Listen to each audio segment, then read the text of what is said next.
ভাই বোনেরা,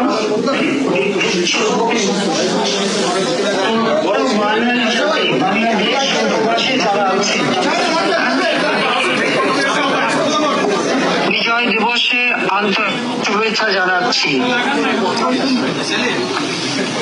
রক্তের বিনিময়ে আমরা আমাদের আর এই স্বাধীনতা অর্জনে আমাদের মহান নেতা, সর্বকালের সর্বশ্রেষ্ঠ বাঙালি জাতির পিতা বঙ্গবন্ধু শেখ মুজিবুর রহমানের প্রতি আমি শ্রদ্ধা জানাচ্ছি। কারণ তারই নেতৃত্বে, তারই অনুপ্রেরণায় আমরা আজকে স্বাধীনতা অর্জন করেছি, বিজয় অর্জন করেছি। জাতির পিতা বঙ্গবন্ধু শেখ মুজিব বাংলাদেশের মানুষের অধিকার প্রতিষ্ঠার জন্য এবং আমাদের মাতৃভাষা বাংলা ভাষায় কথা বলার অধিকার থেকে শুরু করে প্রতিটি অর্জনে তার অবদান রয়েছেন। তারই নেতৃত্বে স্বাধীন গণপ্রজাতন্ত্রী বাংলাদেশ গড়ে ওঠে। জাতির পিতা বঙ্গবন্ধু শেখ মুজিব 1966 সালে 6 দফা দাবি পেশ করেন, যে দাবি ছিল বাঙালি জাতির মুক্তি সনদ। কারণ এই বাঙালি জাতি পাকিস্তান হবার পর থেকে পাকিস্তানি শাসকদের তাদের দ্বারা সবসময় নির্যাতিত ছিল, নিপীড়িত ছিল। 80 থেকে 90% মানুষই দরিদ্র, 80% মানুষই দরিদ্র সীমার নিচে বাস করত। একবেলা খাবার জুটত না, পরনে কাপড় নেই, রোগের চিকিৎসা নেই, শিক্ষার আলো নেই, যোগাযোগ ব্যবস্থা নেই। এই অন্ধকার যুগে জাতির পিতা ছোটবেলা থেকে মানুষের এই কষ্ট, দুঃখ, দুর্দশা দেখে তিনি সবসময় সেই ছোটবেলা থেকে নিজের কাপড় চোপড়, বই, ছাতা সবই মানুষকে দান করে দিতেন। এবং তারই একটা প্রতিজ্ঞা ছিল যে জীবনে একদিন এই বাংলাদেশের অর্থনৈতিক মুক্তি আনবেন, মানুষকে একটা সুন্দর জীবন দিবেন। আর সেই লক্ষ্য নিয়েই কিন্তু তিনি তার নিজের জীবনকে উৎসর্গ করেছিলেন। বারবার তিনি কারাগারে বন্দী হন, কিন্তু কোনো কিছুই তাকে দমিয়ে রাখতে পারেনি। কাজে 6 দফা দেওয়ার পর আপনারা জানেন যে ওই বন্দিখানায় তাকে গ্রেপ্তার করা হয়। 6 দফা দিয়ে সারা বাংলাদেশ তিনি সফর করেন। 35 দিনের মধ্যে তিনি 32টা মিটিং করেছিলেন বাংলাদেশের শহরে, বাংলাদেশের 32টা জায়গায়। তখন যোগাযোগ ব্যবস্থা এত ভালো ছিল না, কোথাও নৌকা, কোথাও পায়ে হেঁটে যেতে হতো। 8ই মে ধানমন্ডি বাসা থেকে জাতির পিতাকে গ্রেপ্তার করে নিয়ে যায়, 9 মে কারাগারে পাঠায়। 68 সালে 17 জানুয়ারির দিবাগত রাত, অর্থাৎ 18 জানুয়ারিতে ঢাকা কেন্দ্রীয় কারাগার থেকে ঢাকা ক্যান্টনমেন্টে কর্মী জোড়ায় নিয়ে বন্দী করে আগরতলা ষড়যন্ত্র মামলা নামে একটি দেশদ্রোহী মামলা দেয়। বাংলাদেশের মানুষ 6 দফাকে তাদের মুক্তির সনদ হিসেবে গ্রহণ করেছিল। আওয়ামী লীগের সকল নেতা কর্মী বলতে গেলে তাদের গ্রেপ্তার করে। কিন্তু 6 দফার এই দাবি নিয়ে 7 জন হরতাল পালন হয়। ওই হরতালে 11 জন সদস্য, শ্রমিক লীগের মনোমিয়া সহ 11 জন মৃত্যুবরণ করে। জাতির পিতা বঙ্গবন্ধু শেখ মুজিবুর রহমানের লেখা অসমাপ্ত আত্মজীবনী এবং কারাগারের রোজনামচাটা যদি আপনারা পড়েন, সেখানে এই অত্যন্ত গুরুত্বপূর্ণ তথ্য আপনারা পাবেন। এবং আগরতলা ষড়যন্ত্র মামলা শুরু করে এদিকে ছাত্র জনতা এক হয়ে আন্দোলন শুরু করে। সেই আন্দোলনে মতিউর রহমান মাত্র ক্লাস 10 পড়তে একটি ছেলে, শিশু সহ অনেক মানুষ জীবন দেয়। বাঙালির উপর গুলি চালিয়েও পাকিস্তানি শাসকরা এই আন্দোলন দমাতে পারেনি। এক পর্যায়ে আইয়ুব খান বাধ্য হয় 21শে ফেব্রুয়ারি 1969 সালে আগরতলা ষড়যন্ত্র মামলা প্রত্যাহার করে নিতে এবং 22শে ফেব্রুয়ারি 1969 সালে জাতির পিতা বঙ্গবন্ধু শেখ মুজিবুর রহমানকে মুক্তি দিতে বাধ্য হয়। এর মধ্যে অনেক ইতিহাস আছে, কারণ এই আন্দোলনের সময় বঙ্গবন্ধুকে প্যারোলে নিয়ে যেতে চায় এখন তাদের সাথে বৈঠক করতে, কিন্তু আমার মায়ের কথা ছিল প্যারোলে যাবে না, মামলা প্রত্যাহার করতে হবে। অনেক নেতারাই প্যারোলে যাওয়ার পক্ষে ছিলেন, কিন্তু আমার মা না, তিনি খুব শক্তভাবে এই জিনিসটা ধরেন। এক পর্যায়ে আইয়ুব খান বাধ্য হয় জাতির ভিতরে ফিরে আসেন। 1970 সালে নির্বাচন হয়। সেই নির্বাচনে সমগ্র পাকিস্তানে আওয়ামী লীগ সংখ্যাগরিষ্ঠ আসন লাভ করে, আর প্রাদেশিক পরিষদেও মাত্র 2টি সিট ছাড়া সব সিটগুলি আওয়ামী লীগ পেয়েছিল। 169টা সিটের মধ্যে 167তে শুধু আওয়ামী লীগ পায়। আওয়ামী লীগ সংখ্যাগরিষ্ঠ আসন পাওয়ার ফলে পাকিস্তানের শাসকরা কিন্তু বাঙালিদের শাসন ক্ষমতা দিবে না, অথচ জনসংখ্যার দিক থেকে এই উপমহাদেশের মানুষ কিন্তু সংখ্যাগরিষ্ঠ ছিল। এখানে 56% মানুষ আর পশ্চিম পাকিস্তানের কম সংখ্যা, কিন্তু এই সংখ্যাগরিষ্ঠ মানুষকে তারা ক্ষমতায় যেতে দেবে না। 5 ডিসেম্বর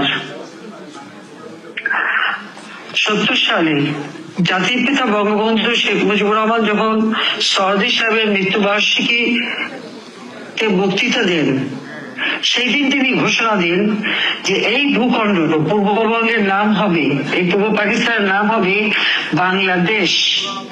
কাজে বাংলাদেশ নামটা এটা বঙ্গবন্ধু শেখ মুজিবুর রহমানেরই দেওয়া ছিল।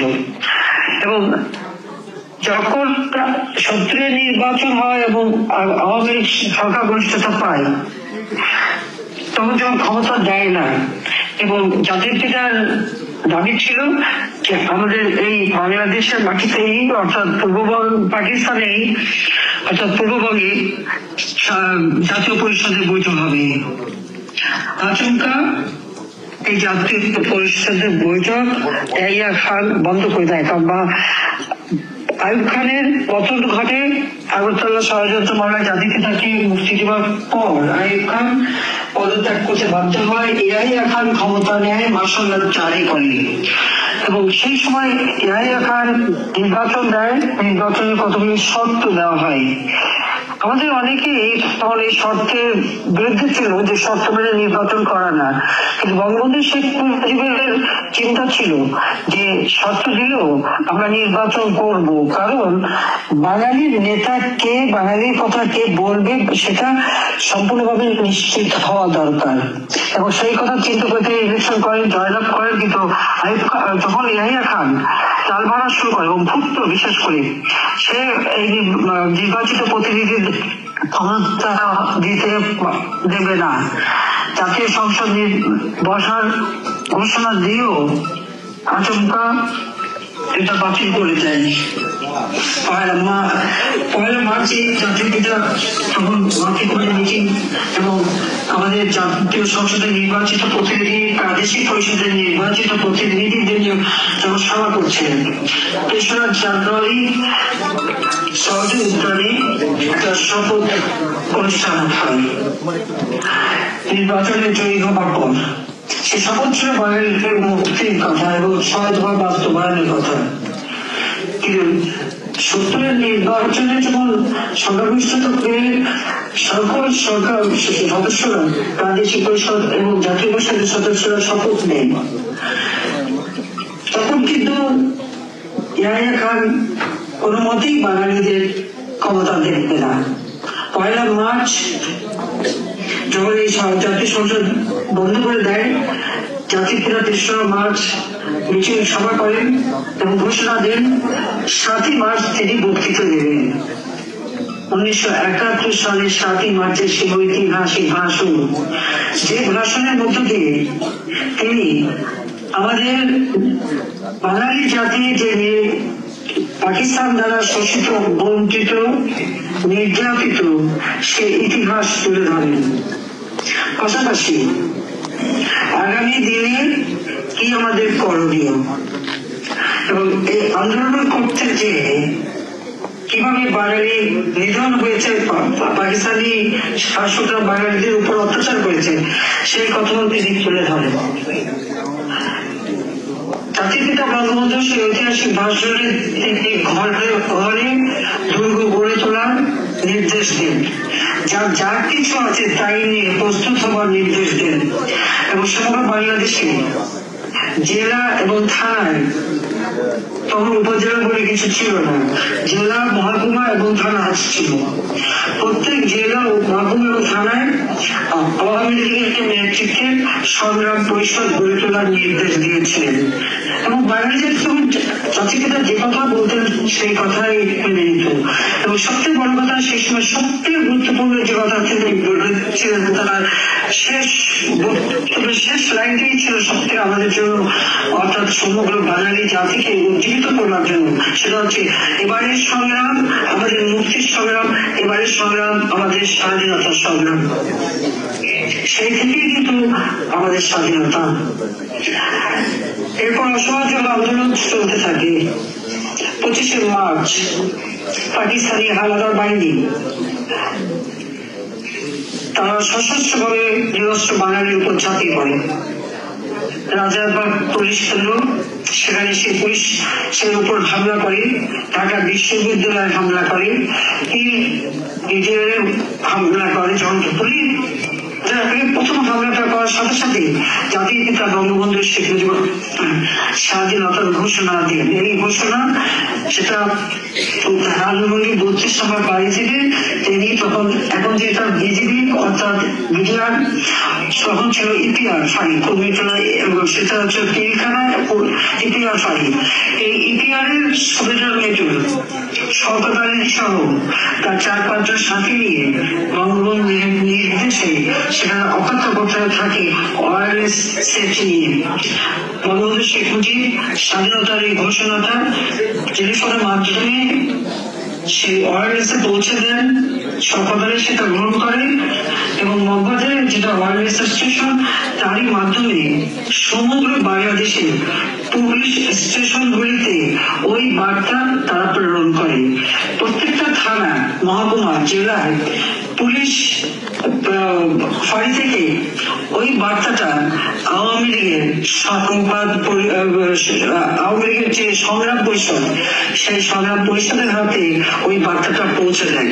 আওয়ামী লীগের নেতা কর্মীরা সেখানে জনতাকে সাথে নিয়ে ওই মধ্যরাত থেকেই কিন্তু 26শে মার্চ এই ঘোষণাটা প্রচার করতে শুরু করে। কোথাও মাইকিং করে, পায়ে হেঁটে, টেলিগ্রামের মাধ্যমে, অথবা বিভিন্ন চোরা ফুকিয়ে কথা বলা হতো। সেইভাবে কিন্তু তারা এটা সেই 26শে মার্চ সকাল থেকে সারা বাংলাদেশে মধ্যরাত থেকে, অর্থাৎ একটা ফজরের নামাজের পর থেকে সেই প্রচারটা তারা শুরু করে। জাতির পিতা যখনই স্বাধীনতার ঘোষণা দিলেন, তখনই 32 নম্বর বাড়িটা পাকিস্তানি হানাদার বাহিনী আক্রমণ করে এবং তারা বঙ্গবন্ধু শেখ মুজিবকে গ্রেপ্তার করে নিয়ে যায়। প্রথমে নিয়ে যেয়ে সংসদ ভবনে তখন ক্যাম্পন ছিল, সেখানে কিছু রেখে ঢাকা ক্যান্টনমেন্টে আহতমজি ক্যান্টনমেন্ট স্কুলে নিয়ে তাকে একদিন রাখে, সেখান থেকে করাচিতে নিয়ে যায়, সেখান থেকে একেবারে মিয়ানওয়ালি জেলে নিয়ে বন্দি করে রাখে। ওই বাড়িতে তারা পুরো দখল করে, ভাঙচুর করে এবং আমার মাকে গ্রেপ্তার করে। আমার মা, রেহানা, রাসেল, জামাল, আমরা সবাই বন্দী হই পাকিস্তানদের হাতে। ধানমন্ডি 18 নম্বর রোড, বর্তমানে 9-26 নম্বর বাড়ি, একতলা একটা বাড়ি ছিল তখন। ওই বাড়িতে আমার মাকে এবং আমাদের সকলকে পাকিস্তানি হানাদার বাহিনী বন্দী করে রাখে। জাতির পিতা বঙ্গবন্ধু শেখ মুজিবের বিরুদ্ধে শুরু হয় দেশদ্রোহী মামলা। আইয়ুব খানের একটা আত্মজীবনী অক্সফোর্ডে বের করা হয়েছে। সেই আত্মজীবনীর এক জায়গায় লেখা আছে, বঙ্গবন্ধু শেখ মুজিবকে তার বিরুদ্ধে দেশদ্রোহী মামলা দেওয়া হয়, তাকে যখন কোর্টে নিয়ে আসা হতো, তিনি তখন জয় বাংলা বলে সেখানে প্রবেশ করতেন এবং বলতেন, আমার কাজ আমি করে এসেছি, বাংলাদেশ স্বাধীন হবে, আমার যদি মামলা দিয়ে আপনারা যা কিছু করতে চান আমি জানি আপনারা করেন, আমি পড়াও করি না, আমার দেশের মানুষটা আপনারা দাবি রাখতে পারবেন না।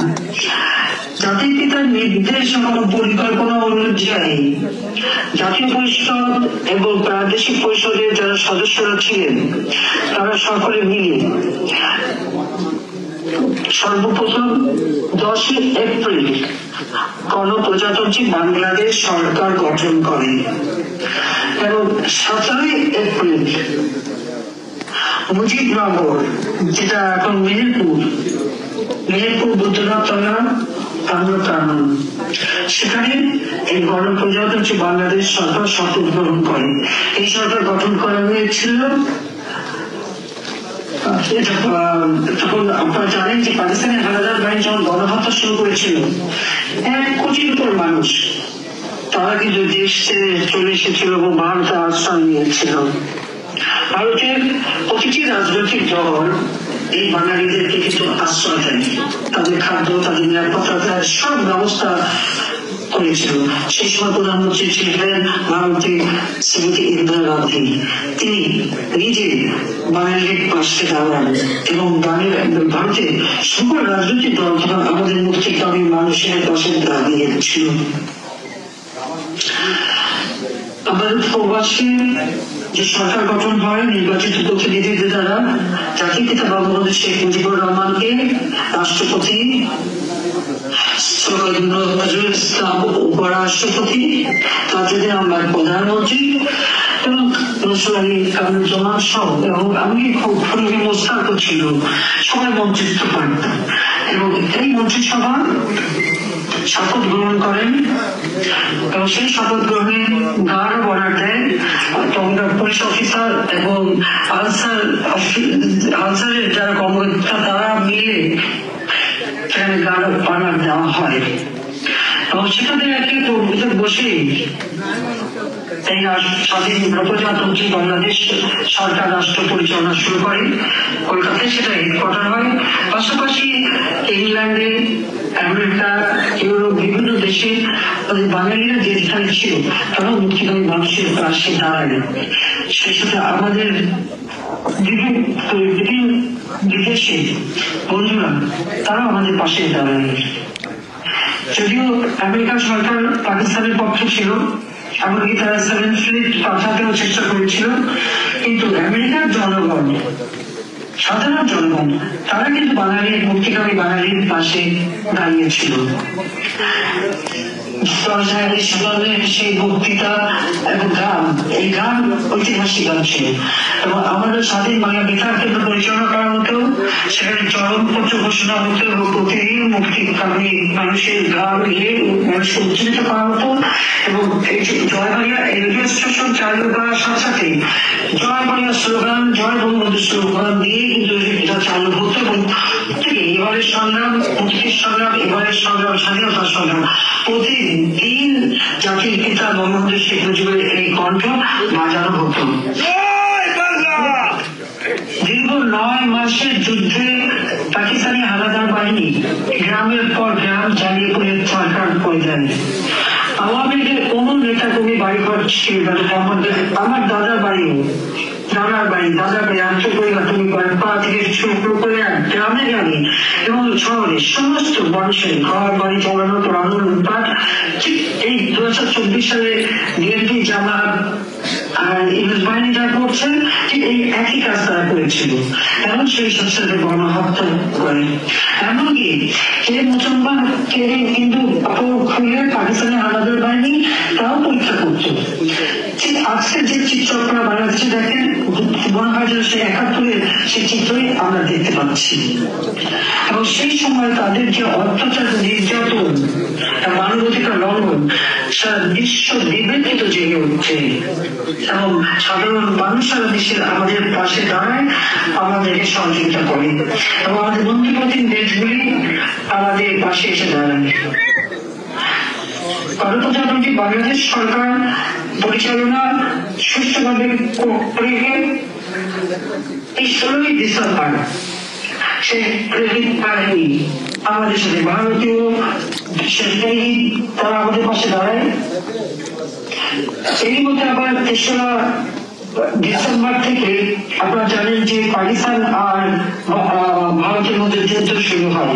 আবার ৩রা ডিসেম্বরে ভুটান বাংলাদেশকে প্রথম স্বাধীন রাষ্ট্র হিসেবে স্বীকৃতি দেওয়ার ঘোষণা দেয়, যেটা ৬ ডিসেম্বর কার্যকর হয়। কিন্তু ৬ ডিসেম্বর আগে ভারত বাংলাদেশকে প্রজাতান্ত্রিক বাংলাদেশ হিসেবে ৬ ডিসেম্বর স্বীকৃতি দেয়। এবং যখন যুদ্ধ শুরু হয়ে গেল পাকিস্তান আর ভারতের মধ্যে, বাঙালিদের তখন কি অবস্থা ছিল? আমাদের মুক্তিযোদ্ধারা এবং আমাদের মিত্র বাহিনী যৌথ ভাবে আক্রমণ শুরু করে এবং আমাদের যে মুক্তি বাহিনী গড়ে উঠেছিল, মুক্তি বাহিনী, মুজিব ব্যাটারি, বিভিন্ন সংগঠন গড়ে তোলা হয়। সেটা গড়ে তোলা হয়েছিল ২১শে নভেম্বর, এবং সেই জন্য আমরা ২১শে নভেম্বর কিন্তু এই দিবস আমরা পালন করি সশস্ত্র দিবস হিসেবে। যদিও এবারে দিবস পালনের সময় বঙ্গবন্ধু শেখ মুজিবের নামও নেওয়া হয়নি বা আমাদের জাতীয় নেতাদেরও নাম নেওয়া হয়নি। এটাই হচ্ছে আওয়ামী লীগ, জাতীয় নেতৃত্বে আওয়ামী লীগ, ছাত্রলীগ, এই সংগঠনগুলি তো তখন ছিল, ছাত্র ইউনিয়ন থেকে শুরু করে অন্যান্য সংগঠন তো আমাদের সাথে ছিল। কাজে আমাদের এই মুক্তিযুদ্ধ আমরা ১৬ ডিসেম্বর ১৯৭১ সালে বিকেল বেলা পাকিস্তানি হানাদার বাহিনী, আমাদের মিত্র বাহিনী অর্থাৎ ভারতীয় বাহিনীর হাতে আত্মসমর্পণ করে। মুক্তি বাহিনী এবং বাহিনী যৌথভাবে তাদের কাছে তারা আত্মসমর্পণ করে। যদিও বাংলাদেশ মুক্তি পায় ১৬ ডিসেম্বর, কিন্তু আমার মা, আমি, আমার ভাই বোন, আমরা যারা বন্দী ছিলাম, যদিও বন্দিখানা থেকে আমার মেজো ভাইটা কামাল আগে মুক্তিযুদ্ধে চলে যায়, আর জামালকে বন্দী করা হয়েছিল। কিন্তু জামাল ওই বন্দিখানা থেকে গেরিলা কায়দায় বের হয়ে ভারতে চলে যায় এবং নিজেরই রাজ্যে তারা প্রশিক্ষণ নেয় এবং সরাসরি যুদ্ধে অংশগ্রহণ করে। পরবর্তীতে কামালকে তখন আমাদের যিনি বাহিনী প্রধান হিসেবে ছিলেন কর্নেল ওসমানী, তার এমপি হিসেবে নিয়োগ দেয় আমাদের গণপ্রজাতন্ত্রী বাংলাদেশ সরকার প্রধানমন্ত্রী তাজউদ্দিন, এবং কামালকে এডিসি হিসেবে দায়িত্ব পালন করত। জামাল যুদ্ধে অংশগ্রহণ করে এবং সাতক্ষীরা ওই কালীগঞ্জ দিয়ে জামাল তার ট্রুপস এখানে প্রবেশ করে। আমরা কিন্তু মুক্তি পাই ১৭ ডিসেম্বর। ১৬ ডিসেম্বর বাংলাদেশের পাকিস্তানি হানাদার বাহিনী সারেন্ডার করলেও দুর্ভাগ্যের বিষয় যে আমাদের বাড়িতে যে পাকিস্তানি হানাদার বাহিনী ছিল তারা কিন্তু তখনও অস্ত্র নামায়নি, সারেন্ডার করেনি। ভারতীয় তখন মেজর অশোক তারা সে নিজে সেখানে যায় ১৭ ডিসেম্বর খুব সকালে, এবং পাকিস্তানি বাহিনী যারা ওই ১৮ নম্বর ওই বাড়িটা পাহারা ছিল তাদেরকে সারেন্ডার করতে বাধ্য করে এবং আমাদেরকে, আমার মাকে আমাদেরকে বন্দিখানা থেকে মুক্ত করে। আমি যেহেতু সন্তান সম্ভবা ছিলাম, ওই বন্দিখানায় থাকতেই জুলাই মাসের ২৭ তারিখে আমার প্রথম সন্তান জয় জন্মগ্রহণ করে। এবং এই জয় জন্মগ্রহণ করার সময় কত নির্যাতন তারা চালিয়েছিল, ঠিক মতো খাবার না দেওয়া, এবং যুদ্ধকালীন সময় তো আমাদের কিছুই দেওয়া হতো না। সেই ৩রা ডিসেম্বর থেকে ৭ ডিসেম্বর পর্যন্ত আমাদের খাদ্য পানি সবকিছুই অভাব ছিল, কিন্তু তাতে আমাদের কোনো দুঃখ নেই। বাংলাদেশ স্বাধীন হয়েছে, বাংলাদেশ মুক্ত হয়েছে, তখন আমাদের অপেক্ষা কখন জাতিপিতা বঙ্গবন্ধু শেখ মুজিব ফিরে আসবেন। আমরা কৃতজ্ঞতা জানাই ভারতের তদানীন্তন প্রধানমন্ত্রী ইন্দিরা গান্ধীর প্রতি এবং ভারতের জনগণ এবং সমস্ত রাজনৈতিক দলের প্রতি। সকলের কণ্ঠসোচ্চার ছিল যে কিভাবে বঙ্গবন্ধু শেখ মুজিবকে মুক্ত করা যায়। তখন আপনারা জানেন যে রাশিয়া থেকে শুরু করে সমস্ত ইউরোপ প্রত্যেকেই, এমনকি আমেরিকার জনগণ, তারাও কিন্তু বঙ্গবন্ধু শেখ মুজিবের জন্য দাঁড়িয়েছেন, আমাদের মুক্তিকামী মানুষের পাশে দাঁড়িয়েছিলেন। কাজে পাকিস্তানি হানাদার বাহিনী বাধ্য হয় 5 জানুয়ারি তখন এআইআর পতন ঘটে, ক্ষমতা নেয়। 5 জানুয়ারি বঙ্গবন্ধু শেখ মুজিবকে মুক্তি দেওয়া হয়। তিনি সোজা চলে যান লন্ডনে এবং লন্ডনের সঙ্গে প্রেস কনফারেন্স করেন, বাংলাদেশের মানুষের কথা বলেন এবং এরপর 10 জানুয়ারি সেই ব্রিটিশ সরকারের নেওয়া একটি প্লেনে করে তিনি বাংলাদেশে ফিরে আসেন। ফিরে আসার সময় তিনি দিল্লিতে নামেন। ভারতীয় জনগণ এবং ভারতীয় সরকার ভারতের সমস্ত রাজনৈতিক দলকে ধন্যবাদ জানান এবং সেখান থেকে তিনি বাংলাদেশে এসে পৌঁছান। 10 জানুয়ারি জাতির পিতা বীরের বেশে তার গণপ্রজাতন্ত্রী বাংলাদেশে প্রবেশ করেন এবং 11 জানুয়ারি বিশেষ সভা হয়। তখন প্রধানমন্ত্রী তাজউদ্দিন আহমদ সাহেবের বাসায় সকালে এবং বিকেলে 2 দফা এই দিনে বাংলাদেশে কিভাবে চলবে সেই পরিকল্পনা গ্রহণ করা হয়। আমাদের চৌধুরী ইমাম সাহেব তখন ক্যাবিনেট সেক্রেটারি মুক্তিযুদ্ধ চলাকালীন সময় ছিলেন, তার লেখা একটা বইতে খুব সুন্দরভাবে এই তথ্যগুলি দেওয়া আছে, আপনারা দেখতে পারেন। বঙ্গবন্ধু শেখ মুজিব এরপরে রাষ্ট্রপতি হিসেবে শপথ নেন এবং তারপরে রাষ্ট্রপতির পদ থেকে তিনি পদত্যাগ করেন। তাজউদ্দিন আহমদ সাহেব প্রধানমন্ত্রীর পদ থেকে পদত্যাগ করেন। বঙ্গবন্ধু শেখ মুজিব প্রধানমন্ত্রী হিসেবে তখন শপথ নেন। তার আগে আমাদের চৌধুরী সাহেবকে রাষ্ট্রপতি হিসেবে নিয়োগ দেন, প্রধান বিচারপতি হিসেবে নিয়োগ দেওয়া হয় গণপ্রজাতন্ত্রী বাংলাদেশ সরকার। কারণ গণপ্রজাতন্ত্রী বাংলাদেশ সরকার যখন মিরপুরে আগরতলায় শপথ গ্রহণ করেন তখন একটা সারাদিন তার ঘোষণাপত্র পাঠ করা হয়। যারা ইউসুফ সাহেব তিনি স্বাধীনতার ঘোষণাপত্রটা পাঠ করেন এবং সেটা সকলের সর্বসম্মতিক্রমে গ্রহণ করা হয় এবং সেখানে গণপ্রজাতন্ত্রী বাংলাদেশ সরকার স্বাধীন এবং সেই স্বাধীনতার ঘোষণাপত্র, যেটা আমাদের বর্তমান সংবিধানে এই স্বাধীনতার ঘোষণাপত্রটি সংযোজিত হয়েছে, আপনারা সেটা দেখতে পারেন।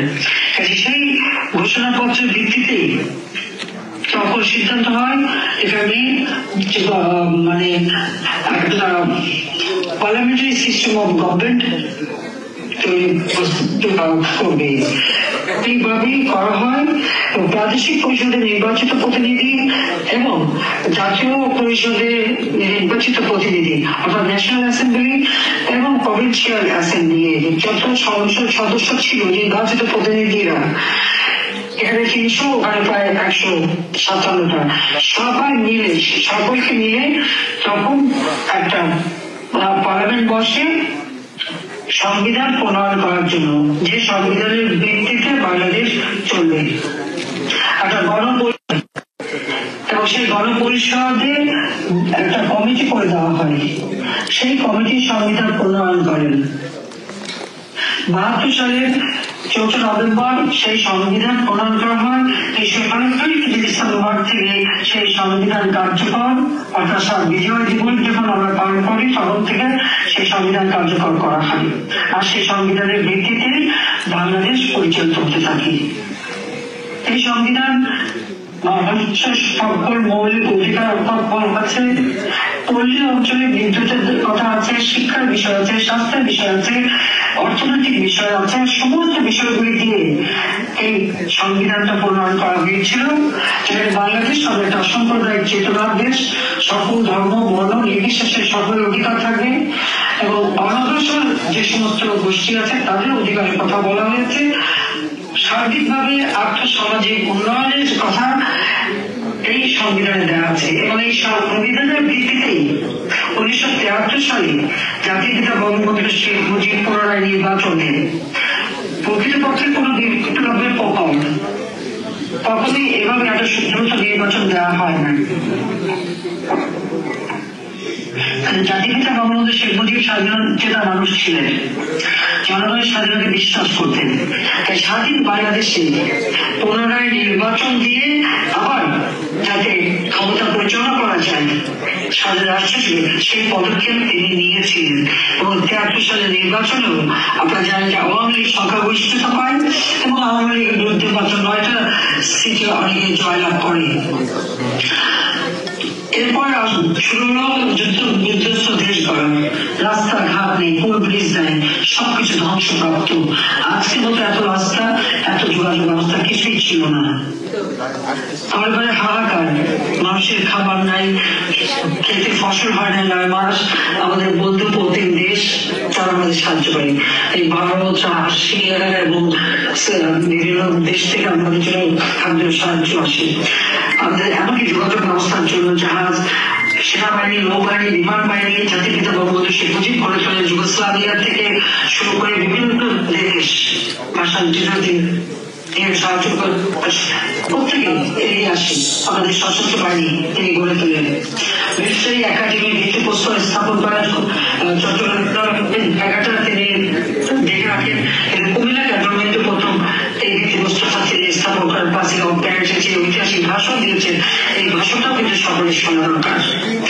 জাতিপিতা বঙ্গবন্ধু শেখ মুজিবকে শুধু একটি রাষ্ট্র স্বাধীন করে দেন না, একটি রাষ্ট্র পরিচালনার সকল দিক নির্দেশনা দেন এবং সুষ্ঠুভাবে পরিচালনা করেন। এটা যুদ্ধবিধ্বস্ত দেশ, তখন ঘরে ঘরে রিলিফ পৌঁছানোর দরকার ছিল। আমাদের আওয়ামী লীগের নেতা কর্মীরা যদিও তাদের সবকিছু হারিয়েছে, তারপরে পায়ে হেঁটে, মাথায় করে, নৌকায় করে প্রত্যেকের বাড়ি বাড়ি রিলিফ পৌঁছে দেন। প্রতিটি মানুষকে সহযোগিতা করেন, প্রতিটি মানুষের পাশে দাঁড়ান এবং সেখানে মানুষের কিভাবে দেশকে উন্নত করা যায় সেই পদক্ষেপ জাতিপিতা নিয়েছিলেন। যুদ্ধকালীন সময়ে কিন্তু কোনো ক্ষেত্রে ফসল হয়নি, সেদিকে ছিল হাহাকার। যা ছিল সবই তো পাকিস্তানিরা নিয়ে যায়। সমস্ত ইন্ডাস্ট্রিগুলি বেশিরভাগ মালিক ছিল পাকিস্তানিরা। যারা পাকিস্তানে চলে যাওয়া, তারা পাকিস্তানে চলে গিয়েছিল। সমস্ত ইন্ডাস্ট্রি অ্যাবান্ডন করে থাকে। স্কুল কলেজগুলি ছিল আর্মি ক্যাম্প। ঠিক সারেন্ডার করার আগে 10ই ডিসেম্বর থেকে বুদ্ধিজীবী হত্যা শুরু হয়, যেন বাংলাদেশ মেধাশূন্য হয়ে যায়, রাষ্ট্র পরিচালনা করবার মতো যেন দক্ষ জনশক্তি না থাকে। সেই উদ্দেশ্য নিয়ে পাকিস্তানি হানাদার বাহিনীর হাতে গড়ে তোলা রাজাকার বাহিনী, আলবদর বাহিনী, আসামস বাহিনী, এই আলবদর বাহিনীর সদস্য ছিল এই মধুর খাবার নিজামী, মৌলানা মান্নান, আব্দুল আলী, তাদের শুরু করে একদম পাকিস্তানি হানাদার বাহিনীকে পথ দেখিয়ে দিয়ে যেত এবং তারা চালানো আমাদের মেয়েদের উপর পাশবিক অত্যাচার। বাচ্চা বাচ্চা মেয়েদের পর্যন্ত সেনা চাকরিতে নিয়ে দিনের পর দিন তাদের উপর পাশবিক অত্যাচার করে এবং তার অনেক মেয়ে সুইসাইড করেছিল শাড়ি পেঁচিয়ে। সে কারণে তাদের শাড়িটাও পরতে দেওয়া হতো না, উলঙ্গ অবস্থাটা দেখে রাখা হতো। যখন আমাদের মিত্র বাহিনী ঢুকে একজন শিখ সেনা যখন এদেরকে তারা যখন উদ্ধার করতে যায় এই মেয়েদেরকে, ওদের অবস্থা দেখে নিজের মাথার পাগড়ি খুলে ওই মেয়েকে আবরু ঢাকার জন্য সাহায্য করে। সেখানে প্রায় 17,000 ইন্ডিয়ান সেনাবাহিনীর সদস্য আত্মহত্যা দিয়েছিল মুক্তি বাহিনীর সাথে কাঁধে কাঁধ মিলিয়ে যুদ্ধ করতেছে। আওয়ামী লীগ বাংলাদেশকে শুধু স্বাধীনতাই দেয়নি, অর্থনৈতিক মুক্তির পথেও এগিয়ে নিয়ে যায়। জাতির পিতার নেতৃত্বে বাংলাদেশ সে যুদ্ধ বিধ্বস্ত দেশ থেকে গড়ে তোলা, এই যে নির্যাতিত তাদেরকে সব ধরনের সহযোগিতা এবং সামাজিক ভাবে তাদেরকে প্রতিষ্ঠিত করার পদক্ষেপ নিয়েছিলেন জাতির পিতা এবং তাদেরকে বিরামনা উপহার দিয়ে নাম দিয়েছিলেন। শুধু তাই না, জাতির যে নারীদের জন্য যে 10% কোটা, সেটার ব্যবস্থা জাতির বঙ্গবন্ধু শেখ মুজিব করে দিয়েছিলেন এবং এই মেয়েদেরকে অনেকে তাদেরকে স্বাভাবিক জীবনে ফিরিয়ে আনার জন্য তাদের বিয়ে দেওয়ার ব্যবস্থা করা হয়। আমার মা নিজে উপস্থিত থাকেন, এই নির্যাতিত মেয়েদেরকে দেখতে যান, তাদের পাশে দাঁড়ান এবং সেই সময় বড় বিবাহের ব্যবস্থা নেওয়া হয়। সেইভাবে তাদেরকে বিবাহ দিয়ে তাদেরকে সামাজিক ভাবে প্রতিষ্ঠিত করে দেন, যেন কেউ তাদের অবহেলা করতে না পারে। তারা মানসিকতা উন্নয়ন করছিল এবং যত সুইজারল্যান্ড, জার্মানি, ইংল্যান্ড বিভিন্ন জায়গা থেকে ডাক্তার, নার্স নিয়ে এসে এই মেয়েদের চিকিৎসা করান। আর অধিকাংশ মেয়েরা তখন প্রেগনেন্ট ছিল। অনেক বাচ্চাও জন্ম হয়, আর বেশিরভাগই তাদেরকে অ্যাবর্ট করানো হয়, অবসর করে দেওয়া হয়। যে বাচ্চাগুলি জন্ম হয়, পৃথিবীর বিভিন্ন দেশ তাদেরকে কিন্তু নিয়ে যায় দত্তক হিসেবে। জার্মানি থেকে শুরু করে ইউরোপের দেশগুলি অনেকে এই বাচ্চাদের নিয়ে যায়। কানাডা, বিভিন্ন দেশ স্বাধীন আন্দোলনের সময় আগে। অর্থাৎ প্রত্যেকটা মানুষকে পুনর্বাসিত করার যত রকমের ব্যবস্থা সব জাতির পিতা নিয়েছিলেন। মাত্র 3 বছর 7 মাস 3 দিন তিনি হাতে সময় পেয়েছিলেন। এই অল্প সময়ের মধ্যে একটা যুদ্ধ বিধ্বস্ত দেশ গড়া, একটা সংবিধান দেওয়া, সুষ্ঠু রাষ্ট্র পরিচালনা করা এবং বাংলাদেশকে এগিয়ে নিয়ে যাওয়া, এরই মধ্যে চক্রান্ত ছিল, ষড়যন্ত্র ছিল। এবং আপনারা জানেন যে যারা আমাদের স্বাধীনতা চায়নি, যেমন কিসিঞ্জার বলেছিল এই বাংলাদেশ স্বাধীন হয়ে কি হবে, বাংলাদেশ তো একটা বটমলেস বাস্কেট হবে। এবং তাদের চক্রান্তই ছিল কিভাবে জাতির পিতাকে ক্ষমতা থেকে সরাবে। পাকিস্তান আমাদের পারেনি। 1974 সালে নগদ টাকা দিয়ে, অর্থ দিয়ে খাদ্য কেনা হয়েছিল। সেই খাদ্য জাহাজ শ্রীলঙ্কা পর্যন্ত আসে। সেই জাহাজ বাংলাদেশে না এনে সত্যি অন্য দেশে পাঠিয়ে দেয়, দুর্ভিক্ষ সৃষ্টি করা হয়। জাতির পিতা বঙ্গবন্ধু শেখ মুজিব এবং আওয়ামী লীগের নেতৃবৃন্দকে নিয়ে সেই দুর্ভিক্ষ মোকাবেলার ব্যবস্থা নেন। সেখানে লঙ্গরখানা করা হয়, চাল ডাল খিচুড়ি বানানো, রুটি বানিয়ে মানুষকে দেওয়া হয়। তারপরে অনেক মানুষ মারা যায়। তিনি তো এটা রেখে রেখে রাখেননি। জাতীয় সংসদে নিজেই বলেন যে আমার 26,000 মানুষ মারা গেছে, আমি বাঁচাতে পারিনি। এবং এই ঘটনার পরেই কিন্তু জাতিপিতা দ্বিতীয় বিপ্লবের কর্মসূচির ঘোষণা দেন। সেখানে লক্ষ্য ছিল বাংলাদেশের উৎপাদন বাড়াতে হবে, জাতীয় ঐক্য গড়ে তুলতে হবে এবং নির্বাচনে অর্থ বা অস্ত্র বা লাঠির ব্যবহার যেন না হয়। একবার তৃণমূলের মানুষ যেন নির্বাচনে অংশগ্রহণ করে তার প্রতিনিধি নির্বাচিত করতে পারেন, সেই পদক্ষেপ তিনি নিয়ে এবং সফলভাবে তা করতে পেরেছিলেন। সামান্য সময় মাত্র 3 বছর 7 মাসের মধ্যে বাংলাদেশ খাদ্যের স্বয়ংসম্পূর্ণতা অর্জন করে, জিডিপি 9% অর্জন করে, বাংলাদেশ স্বল্পোন্নত দেশ হিসেবে জাতিসংঘ কর্তৃক স্বীকৃতি পায়। এই স্বীকৃতি পাওয়ার পরেই কিন্তু চক্রান্ত আরো শুরু হলো। এরপর 15ই আগস্ট জাতির পিতা বঙ্গবন্ধু শেখ মুজিবুর রহমানকে নির্মমভাবে হত্যা করলো। সেই একই সাথে আমার মা, আমার 3 ভাই, রাত্রিবধূ, আমার চাচা, আমার বৌদ্ধ ভাই, আমার বোপা, অন্যান্য আত্মীয় স্বজন, আমার মিলিটারি সেক্রেটারি সহ সবাইকে নির্মমভাবে হত্যা করা হয়। কেন্দ্রীয় কারাগারে জাতীয় 4 নেতাকে হত্যা করা হয়। তাদের সকলের প্রতি শ্রদ্ধা জানিয়ে বলবো যে এই হত্যাকাণ্ডের পরে বাংলাদেশটা, আপনারা জানেন যে এই হত্যার পরপরই ওই খুনি রশিদ, জালিম, ফারুক এরা বাংলাদেশকে ইসলামিক রাষ্ট্র ঘোষণা দিয়েছিল। কিন্তু বাংলাদেশের মানুষরা মেনে নেয়নি। এটা বড় প্রজাতন্ত্রী বাংলাদেশ, প্রজাতন্ত্রী বাংলাদেশই রাখা হয়েছে। এমনকি তারা বাংলাদেশ বেতারের নাম পরিবর্তন করে পাকিস্তানি তাদের রেডিও বাংলাদেশ সে নামও দিতে চেয়েছিল। 2024-এর সাথে অনেক কিছু আমি মিল খুঁজে পাই। সে 15ই আগস্টের পরে যারা জাতির পিতাকে হত্যা করে, এমনকি সেই খুনিদেরকে ইন্ডেমনিটি দেওয়া হয়, দায় মুক্তি দেওয়া হয়েছিল এবং তারা গর্বভাবে বলতো কে তাদের বিচার করবে। কিন্তু 15 আগস্ট আমরা 2 বোন বেঁচে ছিলাম, আমরা জানাতে ছিলাম। দেশে ফিরে এসে বাংলাদেশের হাত ধরি যে বাংলাদেশকে জাতির পিতা স্বল্পোন্নত দেশ হিসেবে উন্নীত করে দিয়েছিলেন।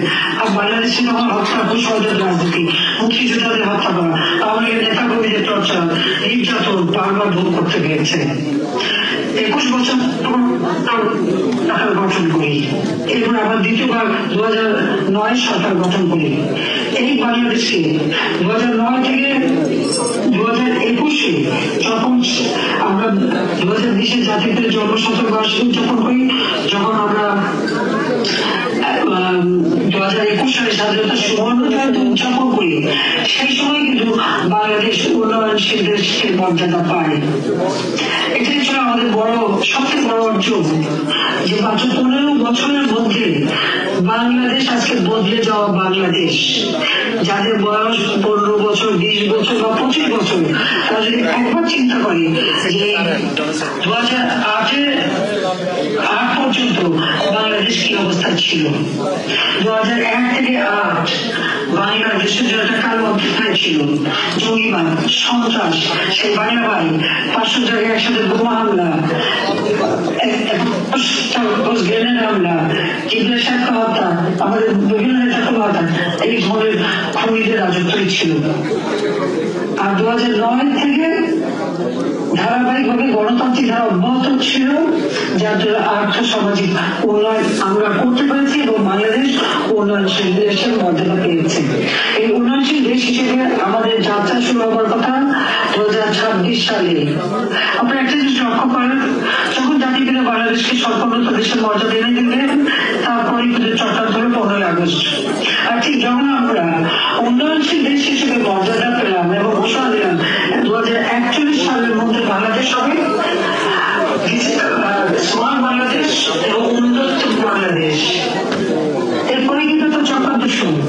এবং এই 2024 সালে জুলাই মাসের 15 তারিখ থেকে যে 7 তারিখ থেকে কোটা আন্দোলন এবং 15 তারিখ থেকে যে হত্যাযজ্ঞ শুরু হল, এবং সেখানে কিন্তু ডাইরেক্ট ওই ভোটের সময় আগুন জায়গায় লুটপাট করেছিল, 75 সাল করছিল, 71 সাল লুটপাট করছিল, পুড়িয়ে দেওয়া হলো, হামলা করা হলো। একদিকে আওয়ামী লীগের নেতা কর্মীদের হত্যা, পুলিশ হত্যা, সংখ্যা লঘুদের উপরে আক্রমণ, তাদের হত্যা করা, এবং মাজার, দরগা শরীফ, হিন্দুদের মন্দির, খ্রিস্টানদের গির্জা, বুদ্ধদের মঠ, কিছুই তো রেহাই পায়নি। সব আক্রমণ করেছে, সবার উপরে অত্যাচার নির্যাতন করে যাচ্ছে। এই অবৈধভাবে ক্ষমতা দখলকারী ইউনূস যে মেটিকুলাসলি ডিজাইন করে পরিকল্পনা করে সে ক্ষমতাটা দখল করলো, যখন বাংলাদেশ দেশের মর্যাদা পেল। এবং এই 24-এ জাতিসংঘ যে বিশেষ কমিটি আছে, সেই কমিটি এই 2024 সালেও কিন্তু এটা তাই করলো যে এত কিছু পরে বাংলাদেশ এই উন্নয়নশীল দেশ হিসেবে মর্যাদা পাওয়ার যোগ্যতা রাখে কিনা। আমরা কোভিড-19 জগতের সাথে সেটাকে আমরা মানুষকে রক্ষা করেছি, খুব দক্ষতার সাথে আমরা এটা মোকাবেলা করি। ইউক্রেন রাশিয়া যুদ্ধের ফলে যে বিশ্বব্যাপী অর্থনৈতিক মন্দা, সেই মন্দাও কিন্তু আমরা মোকাবেলা করে আমরা উন্নয়নশীল দেশ হিসেবে বাংলাদেশকে কিন্তু সমাজে রাখতে সক্ষম হই। কিন্তু দুর্ভাগ্য 2024 আমাদের হত্যার পরিকল্পনা করা হয়েছিল, এবং আপনারা দেখেন সমস্ত পুলিশদেরকে ছেড়ে দেওয়া হয়েছে, সমস্ত জঙ্গিদের হলে অটিজমে যারা আক্রমণ করলো, বিদেশিদের হত্যা হলো, দেশের মানুষ হত্যা হলো, যাদের বিচার হয়েছিল, সাজা হয়েছিল, তাদেরকে মুক্তি দিয়ে দিয়েছে ওই খুনি ইউনূস, মুক্তি দিয়েছে সমস্ত সন্ত্রাসীদের, এবং যাদের বিরুদ্ধে দুর্নীতি, এমনকি আমেরিকার FBI এসে সাক্ষী দিয়ে যাচ্ছে, যার ফলে দুর্নীতির সাজাপ্রাপ্ত তাদেরকেও মুক্ত করা হলো। এবং নিজের দুর্নীতি, তার বিরুদ্ধে দুর্নীতি মামলা, সে ট্যাক্স ফাঁকি দিয়েছে, প্রায় 1200 কোটি টাকা তার কাছে ট্যাক্স পায়, সেখানে 666 কোটি টাকার একটা মামলা রায় হওয়ার কথা 6ই আগস্ট।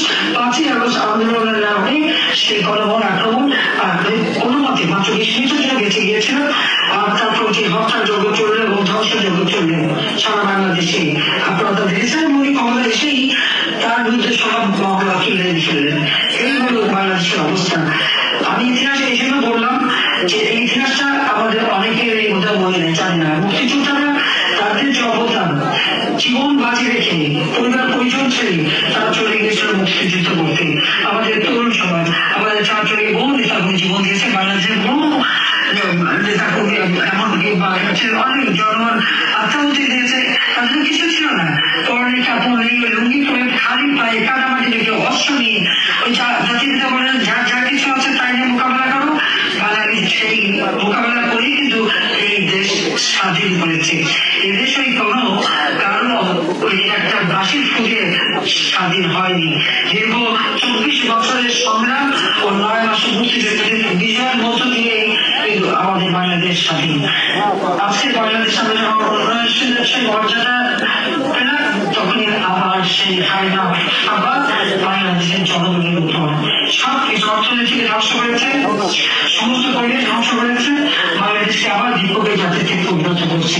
এই অবস্থা থেকে উত্তরণ আমাদের ঘটাতে হবে।